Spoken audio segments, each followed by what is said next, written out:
Next अपनी जो चौथी विधि है वो है ऊर्ध्वपातन विधि।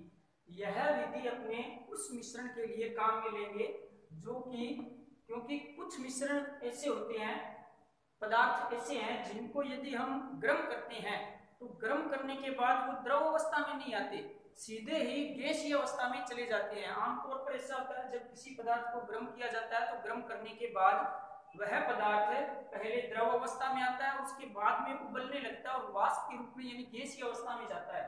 लेकिन कुछ पदार्थ जैसे कि ammonium chloride, NH4Cl, Kapoor, naphthalene,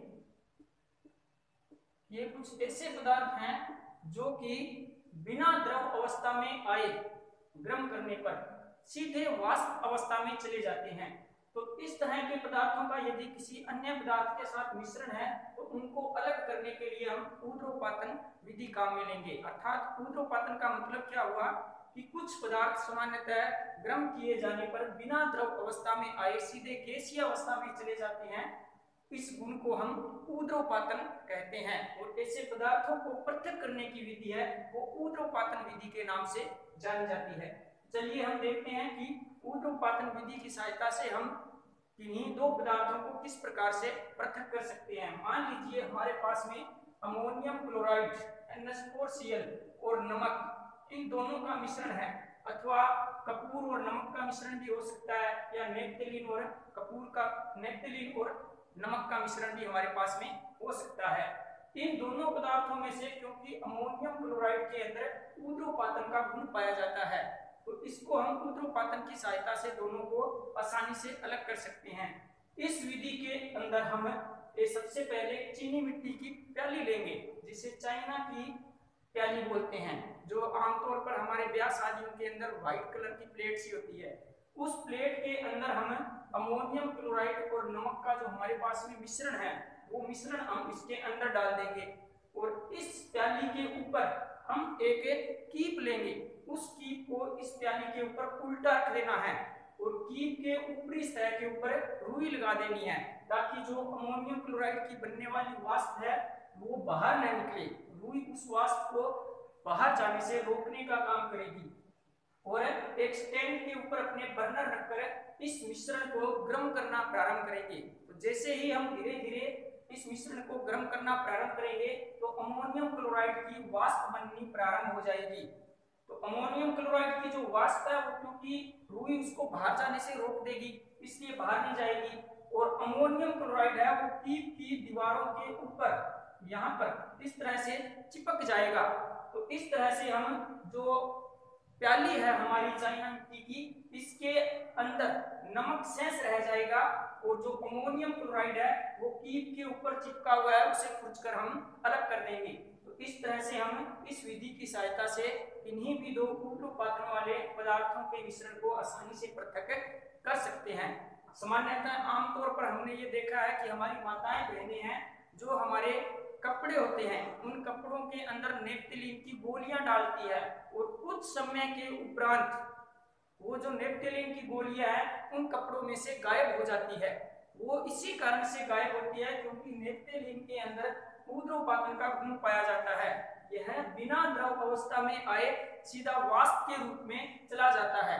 तो इस तरह से जो विधि है इस विधि को अपने ऊर्ध्वपातन विधि के नाम से जानते हैं और आसानी से इन्हीं दो ऐसे ऊर्ध्वपातन वाले पदार्थ हैं उनको अपने इस विधि से पृथक कर सकते हैं। अपनी विधि है क्रोमेटोग्राफी। क्रोमेटोग्राफी है विधि है ये ग्रीक शब्द से लिया गया है। क्रोमेटोग्राफी एक ग्रीक शब्द है जिसमें कि क्रोमा शब्द का अर्थ है, क्रोमा एक ग्रीक शब्द है और इस क्रोमा शब्द का अर्थ है रंग और ग्राफ का मतलब है किसी कागज के ऊपर उन रंगों को अंकित करना। तो इस तरह से क्रोमेटोग्राफी विधि है वो उन घटकों के मिश्रण को पृथक करने के लिए हम काम में लेंगे जिसके अंदर विलायक यानी जल के अंदर कई सारे रंग यानी कि डाई मिले हों, तो उनको अलग करने के लिए अपने क्रोमेटोग्राफी विधि काम में लेते हैं। देखते हैं इस विधि में क्या होता है। इस विधि के अंदर सबसे पहले हमें आवश्यकता पड़ेगी एक फिल्टर पेपर की जिसे छानक पत्र बोलते हैं।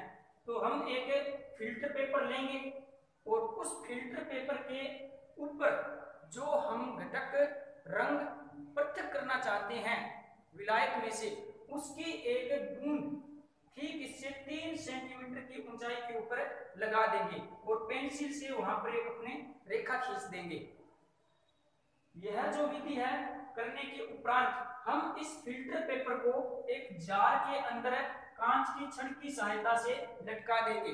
लेकिन हमें इस बात का ध्यान रखना है कि जो जार के अंदर भरा हुआ पानी है उससे ये स्याही की जो बूंद का निशान है ये थोड़ा सा ऊपर रहना चाहिए, यानी कि पानी के अंदर ये डूबना नहीं चाहिए, टच नहीं करना चाहिए पानी को बिल्कुल भी।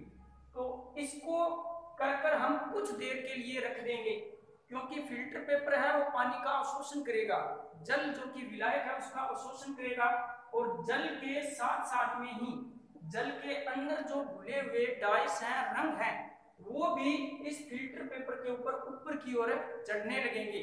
तो इस तरह से जो जल यानी विलायक पानी के अंदर जो रंग थे अलग अलग प्रकार के, वो रंग हमें इस फिल्टर पेपर के ऊपर अंकित होते हुए दिखाई देंगे।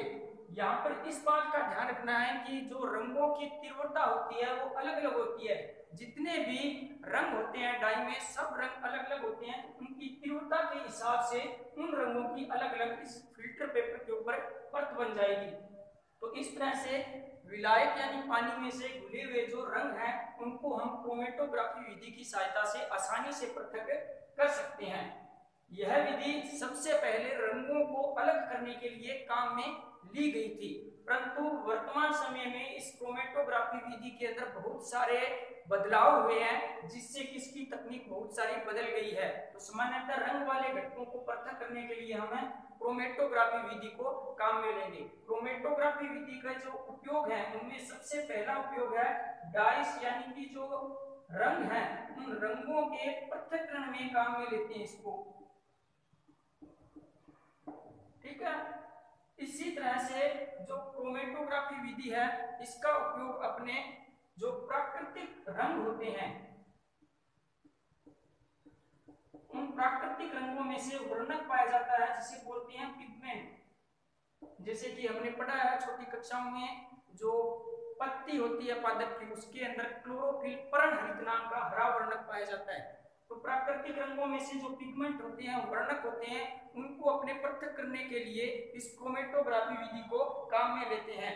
इसी तरह से जो रक्त होता है उस रक्त के अंदर जो नशीले पदार्थ हैं जिनको हम ड्रग्स के नाम से जानते हैं, तो रक्त में से ड्रग्स या नशीले पदार्थों को अलग करने के लिए भी हमें क्रोमेटोग्राफी विधि काम में लेते हैं। तो इस तरह से जल विलायक में से अलग अलग प्रकार के जो रंग हैं सामान्यतः, क्योंकि डाइस होती है वो कोई उसके अंदर एक रंग नहीं होता, कई रंगों का मिश्रण होता है, तो उन रंगों के मिश्रण को अपने विलायक में से पृथक करने के लिए इसे क्रोमेटोग्राफी विधि को काम में